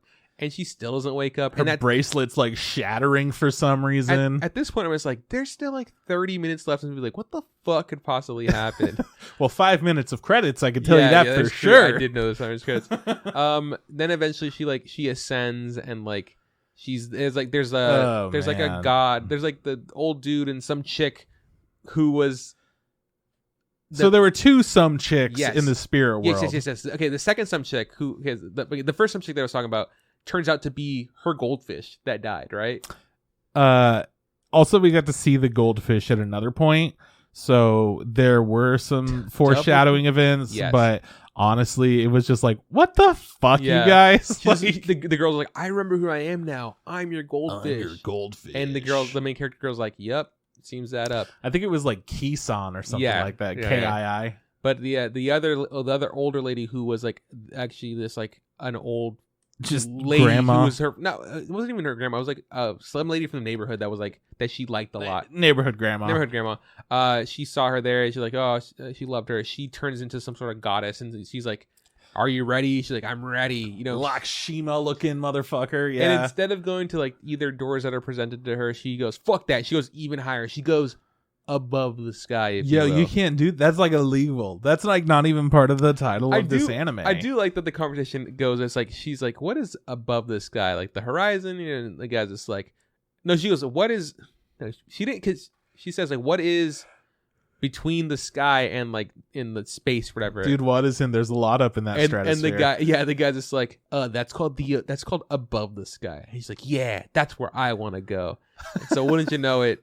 In the other movie, she goes above the sky. No, what? That's crazy. Unlocks another crystal fucking oh my god door, and she goes through it. Her chakras are aligning. Fucking, he's like on the grass, like holding this dead body, and all of a sudden she wakes up, and it's just like, oh my god, everything's okay. No, bro, you stole this chick from the hospital. How do you how do you explain that after the fact to anybody? Like her parents, like it was like, yeah, we're family friends. Like, yeah, your daughter who was in critical condition. I removed all the wires and life support that she was at, and it took her to this fucking hillside. Yeah, she's alive now. Don't worry about it. There's no way she doesn't have any sustained damage from this. I know she got spirited away. Just like, oh my god, both of these children have brain damage. We told you to stop doing that. They both passed out for like a good while their brain stopped functioning. I guess the only positive thing is that since the boy's mom hates him because her husband died because he went to save him when he got spirited away when he was a kid, she'll believe anything he says. He's like, yeah, of course you're magic. And then the movie ends with montages of photos of like their relationship and like her telling her friend, her other gal pal, that she actually likes him, and then like them going on dates and them all doing friend stuff together, and then like they're happy, and it's like, fucking who the fuck cares? Like they didn't even animate it. I didn't care about the character design. I didn't care about the music or the backgrounds or like anything in this. I didn't care about the story. The water was pretty nice. You could tell it was a step above. Oh yeah, it was weird. But they don't do tears right. So like, how can you fuck up a little amount of water, but big water you get right? Like all you have to do with tears is be like, if I want to animate it, just do like a motion blur drop in the middle and then splatter animation. Syrup, like slowly crawling. Some molasses on some girl's face. Yeah. So anyways, I enjoyed Attack on Titan, and then I moved on to this, and I had a hard time, and then I watched Eternals, and it was okay. So I've had a really like... I've gone through the whole spectrum today. Yeah. It's been a wild time. It has. It's kind of a bummer though that this doesn't have any like shining things to talk. Like there was nothing that this studio did that I was like, okay, they have this thing. Mm-hmm. Instead, it was like, I don't know how they did that one shot, but it was literally one shot. Yeah. No, it's funny because like I was like, I like one shot, and you go, I know exactly what shot you're talking about. But it wasn't like it's the best shot I've ever seen. No, it was just like just the one. This one movie was his one good shot. Yeah, man. I think all around like story, characters, animation, design. It was just like lacking. I guess, like I said earlier, I think it felt like they were just like showing what they can do. Well, the last 30 minutes were so unnecessary. Oh yeah, dude. They didn't show off anything good during that. They didn't show off like the story was, I don't know. It was like it meandered for a long ass time at the end. God, yeah, it was bad. Because it front loaded a lot. It was just like, all right, check it out. These people have been friends forever, and like now they're on a date or something, and then they're gonna get mad at each other. It like all that flew by so quick. And then it's like, okay, this girl's able to go up in the sky. Now she's back on Earth, and now she's up in the sky again. Except this time she can't get back to Earth, and she doesn't want to, and now she does. And then she's having problems with that, but. It like does a whole bunch of things where she's able to go back to Earth, but she's not actually there. Yeah. And a whole bunch of convoluted bullshit again and again and again, and not in an interesting way where something like Spirited Away is just like, no, you have to work your way up at this company. Like there wasn't a goal other than get back to Earth and meet the boyfriend. They didn't know what the fuck they were doing at all. It didn't feel like Spirited Away where it's just like, okay, I could plan ahead and I could be smart and I could do things my way and hopefully things will work out that way. Instead, it was just like, I'm freeballing it, dude. Let's see what happens. Yeah, like, no, it felt like they freeballed the entire like plot. You know. Oh yeah. It's just like whatever happens. We'll we'll come whatever comes our way. We'll take it. You know. It's like, Over the Sky, man. It just it underdelivered. It underperformed. Yeah, for sure. Over the Sky underperformed. Do I think is this good? No. Do I think I recommend it to anybody? No. Is it the worst thing ever? No. I mean, don't watch this by any No means. reason to watch No, don't it. watch it. We watched it because we needed something to watch, and it was a movie. I think that, I mean, the whole point of this podcast is just to kind of like get more experience with anime, tell people what there is out there that might be interesting, might not be. This is one of those things that you could completely skip. If somebody likes it, like, cool, good for very you. cool. Yeah, but don't, if you've never seen this, don't give it a fucking moment, like thought, like, oh, check this out. No, don't torture yourself. There's a lot more. What would you tell somebody to watch instead of this? Episode 1, season 4, part 2 of Attack on Titan. Okay, yeah, pretty good idea. I would say you could probably enjoy A Silent Voice so much better because that's on Netflix. You can watch Spirited Away. You watch Spirited Away. A billion times better than this. If you are looking for another isekai, Whisker Away. Yeah, that one's Whiskered Away, whatever it's called. That one is...